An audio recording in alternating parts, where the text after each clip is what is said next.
Mengejutkan, Laura Meizani Mawardi, anak dari Nikita Mirzani, telah dipindahkan dari Rumah Sakit Polri Kramat Jati secara diam-diam. Hal ini diungkapkan oleh Razman Arif Nasution, pengacara Fadel sekaligus orang yang ditunjuk Laura untuk menjadi walinya. Berdasarkan informasi yang diterimanya, pemindahan itu terjadi 4 hari lalu, tepatnya pada tanggal 17 Januari 2025 malam.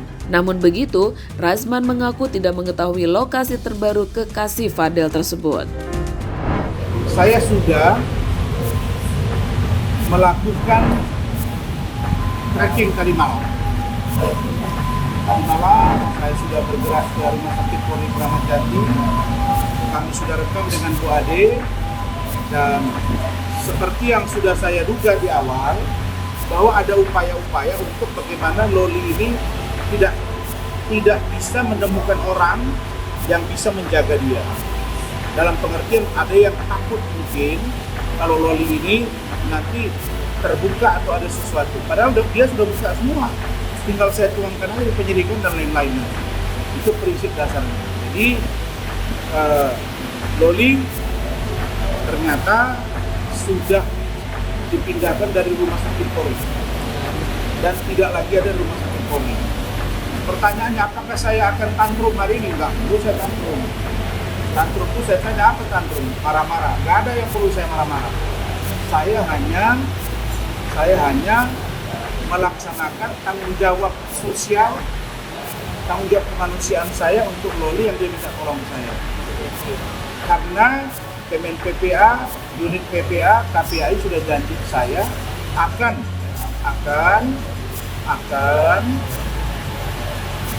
senantiasa berkoordinasi terkait bagaimana penempatan Loli. Tapi kalau Loli sekarang tidak berada di situ, kita akan lihat dengan siapa dan seperti apa. Maka informasi-informasi yang disampaikan Loli ke saya, apa yang ingin dia sebutkan kepada instansi terkait, maka saya agendakan besok jam 12 saya akan ada di Komnas HAM Republik Indonesia.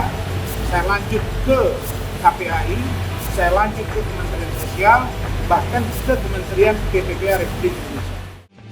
Berbeda dari sebelumnya, Razman kini justru terlihat santai menghadapi persoalan terkait Laura tersebut. Razman menegaskan bahwa dirinya hanya menjalankan tanggung jawab kemanusiaan sesuai permintaan Laura. Namun ia curiga ada pihak-pihak yang ingin menyembunyikan Laura. Razman mengungkapkan ada pihak yang khawatir rahasianya terbongkar dari mulut Laura. Padahal menurutnya Laura sudah menceritakan semua kisah hidupnya. Ia juga menyampaikan bahwa ia akan menyampaikan apapun yang telah disampaikan Laura kepada instansi pemerintah terkait.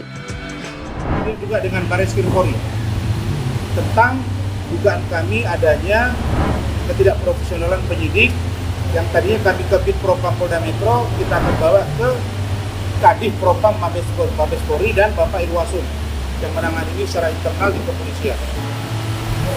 Udah nggak apa-apa, biarin aja. Bang, abang sendiri tahu nggak Loli saat ini di mana dan dipindahkan ke mana? Saya tidak tahu.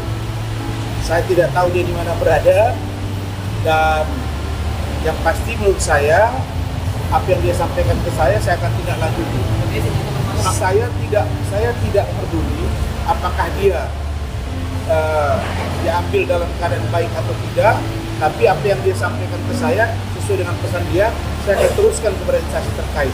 Komnas HAM, Kementerian HAM, Kementerian Sosial, Kemen PPA, saya akan minta pertanggungjawabannya. Begitu juga dengan penyidik kami. Kenapa? Karena kesepakatan kita tidak begitu. Saya tidak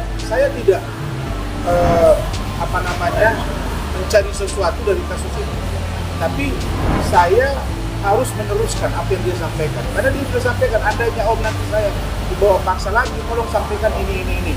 Apa yang dia inginkan, itu akan saya teruskan. Rencananya nih guys, Razman akan melaporkan hal ini ke Komnas HAM, Kementerian Sosial, dan Bareskrim Polri untuk meminta kejelasan mengenai penanganan kasus Laura tersebut. Menurut Razman, dirinya tidak sedang mencari keuntungan apapun. Ia hanya tulus ingin membantu Laura dan memastikan anak Nikita Mirzani itu bisa keluar dari masalah pelik ini. Saya bukan ada ini sekarang, kita menolong secara kemanusiaan itu.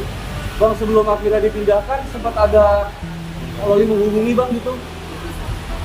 Kenapa?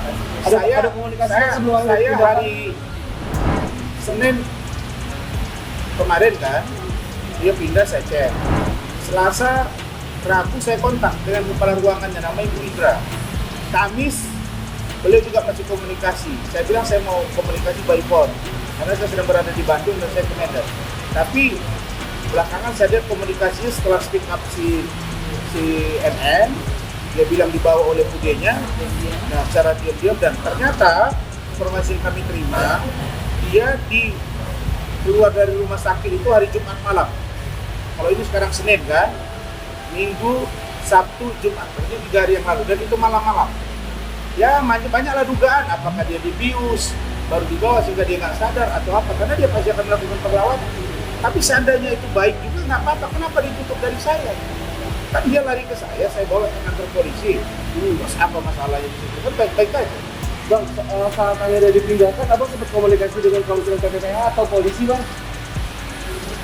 Saya sudah berteleponan dengan Pak Nahar, Deputi Kementerian PPA. Nah, malah saya melihat bahwa ini ada upaya untuk menghalang-halangi. Ya, padahal kita sudah ada komitmen. Ya, saya akan tagih komitmen itu. Ya, saya akan datangi Pak Nahar, saya akan datangi Lani, saya akan datangi KPI. Apa yang kalian maksudkan dengan saya? Dan saya minta kalian tolong cek itu safe house. Itu infonya di Pulau Gadung. Apakah benar itu tempat yang layak untuk orang yang disimpan atau dibuat dalam pengawasan kementerian? Saya kira ini nggak main-main ya. Saya tidak ada kepentingan di kasus ini. Kepentingan saya cuma satu, bagaimana Loli bisa menerima posisi ini dan keluar dari masalah ini. Baru yang terakhir kami minta agar penyidik Polres Jakarta Selatan menghentikan kasus ini. Kenapa? Karena sudah tidak ada bukti yang kuat lagi.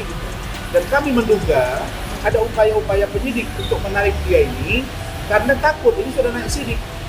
Sehingga keterangan dari Loli itu sangat mementahkan mereka. Tuh, datanya sudah ada di saya, rekamannya ada semua di saya. Jadi nggak ada masalah di sini. Jadi bagi kami ini tidak ada masalah. Besok kita ketemu jam 12 di Kementerian di Komnas HAM.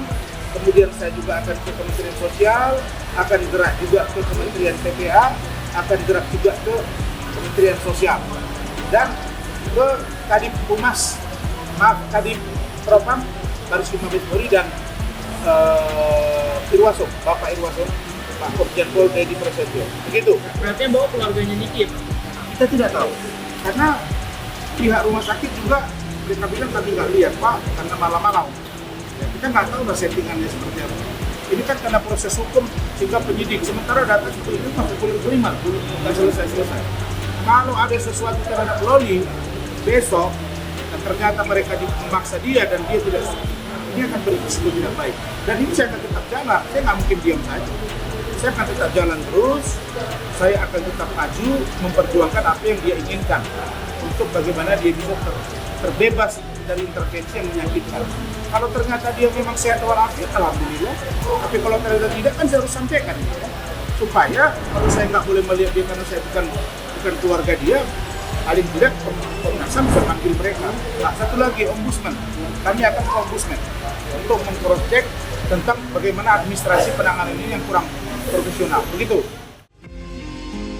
Seperti kita ketahui ya guys, Laura sempat kabur dari rumah aman sebelum ditempatkan di rumah sakit Polri karena merasa tidak nyaman harus disatukan dengan orang-orang yang memiliki permasalahan yang berbeda. Alih-alih akan kabur ke rumah sang ibunda, ia memilih untuk ke kantor Razman dan diantar menggunakan ojek online atau ojol. Razman pun kemudian segera membawa Laura ke Polres Metro Jakarta Selatan dan akhirnya dipindahkan ke Rumah Sakit Polri untuk mendapatkan perawatan dalam pemulihan psikisnya.